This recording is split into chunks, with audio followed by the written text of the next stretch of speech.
एक छोटा सा गांव था जिसे वृषद्वारम कहा जाता था। उस गांव में मनोहर नाम का एक आदमी रहता था। मनोहर बचपन से ही नागिन की अर्चना करता था। फिर उसने शादी कर ली और उसी गांव में खुशी से रहने लगा। पूर्णिमा के दिन रात को मनोहर, जो पड़ोस के गांव में अपना काम करने गया था, घर लौट रहा था। उसने थोड़ी ही दूर पर एक नागिन को पुकारते सुना, कोई मुझे इन आग की लपटों से बचाओ। इस तरह नागिन जोर जोर से चिल्ला रही थी। उसकी चीखें सुनकर मनोहर बहुत डर गया और उसके पास गया। देवी नागिन, डरो मत, मैं आग को बुझाता हूँ। इतना कहते हुए उसने चारों ओर देखा और वहां उसे एक बड़ा सा घड़ा दिखा। वो उस घड़े के पास गया। उस बर्तन में कुछ पानी था।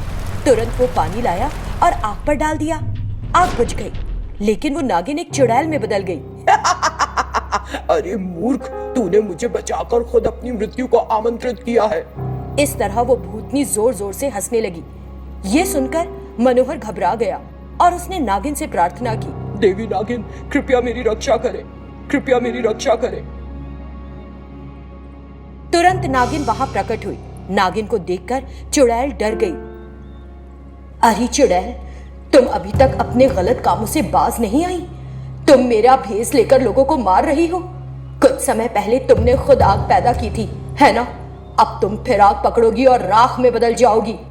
नागिन, कृपया ऐसा ना करो। मैं आपसे हाथ जोड़कर प्रार्थना करती हूँ। मैं बहुत भूखी थी, इसीलिए ऐसा किया। मेरी जान बख्श दो। इस तरह वो चुड़ैल नागिन के सामने गिड़गिड़ाई और रोने लगी। तब मनोहर ने कहा, देवी नागिन, वो आपसे इतना अनुरोध कर रही है, कृपया उस चुड़ैल को छोड़ दीजिए। ओ भले इंसान, बहुत बहुत धन्यवाद। मैं तो तुम्हें मारने वाली थी, लेकिन फिर भी तुम मुझे बचाना चाहते हो। इतना कहते हुए उस चुड़ैल ने मनोहर का आभार माना और रो पड़ी। देखो चुड़ैल, मैं इस बार तुम्हें बिना कुछ किए छोड़ रही हूँ, लेकिन याद रखो, तुम्हें अपनी भूख मिटाने के लिए किसी को धोखा नहीं देना है। तो फिर मैं क्या करूँ नागिन? मैं अपनी जादुई शक्ति का उपयोग करके तुम्हें एक गाय में बदल सकती हूँ। तुम मनोहर के साथ गाय के रूप में रहो और वो तुमको खाना देगा और देखभाल करेगा। तुम उसे दूध नहीं, सोना दोगी। मैं तुम्हें आशीर्वाद देती हूँ। नागिन ने उस चुड़ैल को एक गाय में बदल दिया, जिसे देखकर मनोहर ने कहा, देवी नागिन, बहुत बहुत धन्यवाद। तब नागिन ने उसे आशीर्वाद दिया और वहां से गायब हो गई। मनोहर उस गाय को लेकर घर चला गया। घर पर उसने अपनी पत्नी को बताया कि क्या हुआ था। सब सुनने के बाद उसकी पत्नी बड़ी खुश हुई। अगले दिन उन्होंने गाय को घास दी। उस गाय ने सारी घास खा ली। जब मनोहर गाय का दूध दूह रहा था, तब दूध सोने के सिक्कों में बदल गया, जिन्हें देखकर मनोहर, उसकी पत्नी की खुशी की सीमा नहीं रही।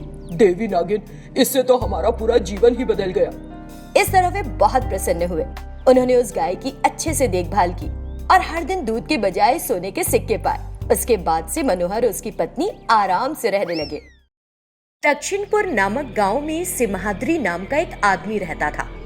वो हर दिन जंगल में ईंधन की लकड़ी इकट्ठा करके ले जाता था और उन्हें बेचकर पैसे कमाता था। जब एक दिन वो हमेशा की तरह जंगल में लकड़ी काट रहा था, तो एक बड़ी मछली बड़ी तेज आवाज करती हुई झील के बाहर निकलकर आ गिरी, जिसे देखकर सिमहाद्री चौंक पड़ा। थोड़ी देर बाद उस झील से कुछ और बड़ी मछलियां भी ऐसे ही बाहर आकर गिर गईं। ये देखकर वो बहुत उलझन में पड़ गया। उसे समझ नहीं आया कि वहां क्या हो रहा है। तभी एक जादुई मछली उसके सामने आई और बोली, सुनो भाई, कृपया हमें बचाओ। कुछ समय पहले एक अजीब सा संदूक आकर इस झील में गिर गया। उस संदूक से आने वाली रोशनी हमें इस तरह बाहर फेंक रही है। उस संदूक को झील से बाहर निकाल दो। मैं उसे बाहर नहीं निकाल सकती हूँ। मछली को बोलते हुए देखकर वो डर गया और बोला, तुम तो एक जादुई मछली हो। जब तुम संदूक बाहर नहीं निकाल सकती, तो मैं तो एक आम आदमी हूँ। हाँ, मैं इसे बाहर नहीं निकाल सकती, लेकिन तुम ये कर सकते हो। प्रार्थना करते हैं तुमसे, अंदर जाकर उस संदूक को बाहर निकाल दो, नहीं तो इस झील में रहने वाली सभी मछलियां मर जाएंगी। सिमहाद्री ने भगवान से प्रार्थना की और झील के अंदर उतर गया। उसने झील के अंदर एक संदूक देखा। वो रोशनी से चमक रहा था। ये देखकर उसने सोचा, भगवान शिव, आपको मुझे बचाना होगा। मैं यहाँ एक अच्छा काम करने आया हूँ। आप सब कुछ जानते हैं। आपको मेरी रक्षा करनी होगी।